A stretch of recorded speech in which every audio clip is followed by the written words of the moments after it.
Isso. Bati na tecla errada aqui, parou de gravar. Mas falta só um minutinho só. Então vamos continuar. A gente viu o teorema 9, né? Que se G for contínuo na abscissa A e F for contínuo na abscissa G de A, então essa função composta é contínua na abscissa A. E isso será estendido para intervalos de continuidade dessas funções. Tá bom? Então, estamos aqui. Teorema 9, o exemplo 9 é uma aplicação disso, né? Estuda a continuidade dessas funções. Seno de x², ln de 1 mais cosseno x. Então, estou vendo compostas, né? Eu estou vendo que a função h, seno de x², é a composição da função que eleva ao quadrado com a função calculo o seno desse resultado. Então, polinomial contínua com função seno, que é contínua, tá bom? Então, a composta é contínua para todos os números reais, não há problema algum. Então, a função h vai ser contínua. Por quê? Porque é composta de função contínua. Função polinomial composta com função trigonométrica.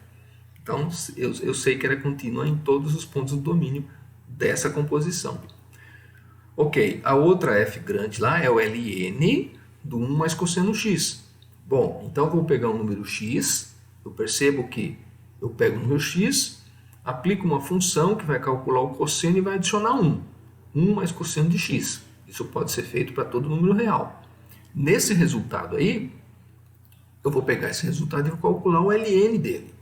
Tá? Então, o cálculo do ln desse resultado só pode ser feito se esse resultado for positivo. Tá bom? Então, eu sei que a função g é contínua em todos os reais, que a função ln é contínua em reais positivos. Então, cuidado. A composta é contínua para todos os números reais? Não. A composta não é contínua para todos os números reais, porque em alguns momentos, em alguns números reais específicos, o cosseno vai valer menos 1. E quando o cosseno vale menos 1, dentro do parênteses aí, ó, presta atenção na função composta, dentro do parênteses você tem zero. Eu não consigo calcular o ln do número zero. O ln eu só calculo para positivos. Então, o domínio da composta, né? Então, voltando à tela aqui, ó, apesar da g ser contínua em todos os números reais, a composição só vai ser contínua nos pontos nos quais eu posso calcular o ln do 1 mais cosseno x. Então, eu vou retirar do domínio dessa função composta aí, né? Eu tenho que retirar os números reais nos quais o cosseno vale menos 1. Então, o π e o menos π, o 3π e o menos 3π, os ímpares, né? O x igual a 5π e o menos 5π, e assim por diante. Então, eu tenho que tirar, para ter o domínio dessa função f aí, eu tenho que tirar os pontos que anulam o cosseno, não, os pontos nos quais o cosseno vale menos 1. Então, eu tenho que retirar os pontos da forma 2n mais 1π, positivos e negativos, né? Então, inteiros, com n inteiro. Então, tem os positivos e os negativos, os múltiplos ímpares de π, positivos e negativos. Então, retirando os múltiplos ímpares de π, ou 1 mais cosseno é um número positivo, eu calculo ln. Então, pelo meu teoremão aí de trás, eu sei que essa função é contínua para todos os outros números. Então, ela vai ser contínua em todos os números reais diferentes de 2n mais 1π com n inteiro. Tá bom? Uma propriedade muito importante das funções contínuas que iremos ver repetidas vezes no nosso estudo é o seguinte teorema. Admita que f é o teorema do valor intermediário, tá? TVI. Admita que f seja contínua no intervalo AB e considere que o f de A seja diferente do f de B, conforme a gente mostra na ilustração ali logo em seguida. Considere um número qualquer, um valor intermediário entre o f de A e o f de B. Então, existe uma abscissa, devido à continuidade da função, existe uma abscissa entre A e B, de maneira que o f de C atinge esse número n. Olha só a ilustração. Então, né, uma situação genérica aqui, o gráfico em azulzinho aí de uma função f. O f do A, numa certa altitude aí, o f de B numa certa outra altitude. Para qualquer valor intermediário n que você escolher, a hora que você escolher um n aí, existe uma abscissa de maneira que o f de C vale esse valor n. Pode não ser único. Dependendo do n que você escolher, posso ter várias abscissas C que atingem aquele valor. né? E por que esse valor intermediário vale? Por que ele é passível de ser demonstrado? Porque eu não tenho interrupções, não tenho saltos no gráfico da f, não tenho aquelas bolinhas vazadas, porque a função ser contínua no intervalo AB me dá, né?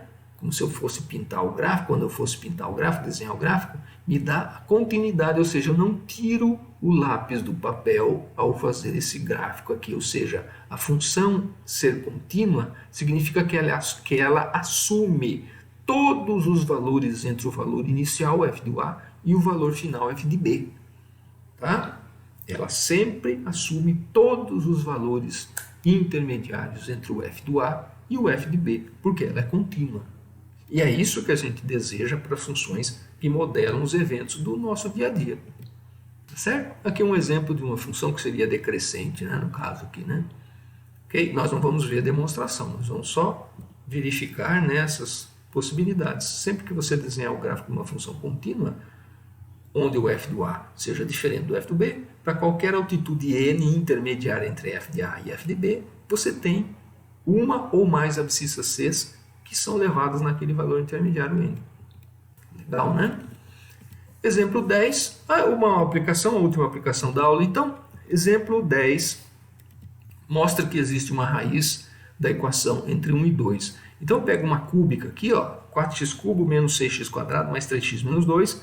Existe uma raiz entre 1 e 2. Ora, como? Espera aí. Considera a função cúbica, 4x cubo menos 6x quadrado mais 3x menos 2. Quanto vale o f do 1? O autor vai mostrar que existe uma raiz entre 1 e 2. Quanto vale o f do 1? Faça a conta. O f do 1 vale menos 1. É um valor negativo. Quanto vale o f do 2? Fazendo a conta aí, vai dar 12. É um valor positivo.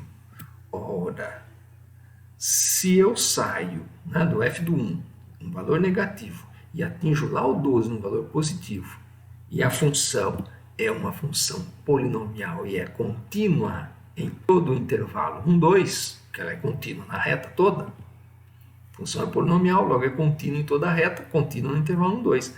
O teorema do valor intermediário nos garante que existe uma abscissa que atinja qualquer valor intermediário entre o menos 1 e o 12.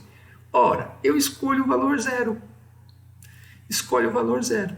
Então, o teorema do valor intermediário nos garante que existe uma abscissa entre 1 e 2 que aquela conta cúbica dá igual a zero. Pode existir mais de um, tá? Mas eu garanto, pelo teorema do TVI, que existe ao menos uma abscissa, ao menos uma raiz entre o 1 e o 0. Porque eu sei que o sinal dessa função polinomial, no 1 e no 2, tem sinais distintos. Então, passa a ter uma raiz ali dentro. Pode ter, como é de grau 3, pode ter uma, pode ter duas, pode até ter 3 raízes ali dentro. Tá? Então, é uma aplicação, é um exemplo de aplicação do teorema do valor intermediário. Tá? Bom, a lista de exercícios da seção 2.5 é extensa, certo? Então, degustem a seção 2.5 aí e ataquem a lista de exercícios. Aí a gente faz alguns nas aulas de exercícios, tá bom? Então, faltou essa partinha final aí, porque eu bati na tecla errada aqui. Mas terminamos, então, a seção 2.5.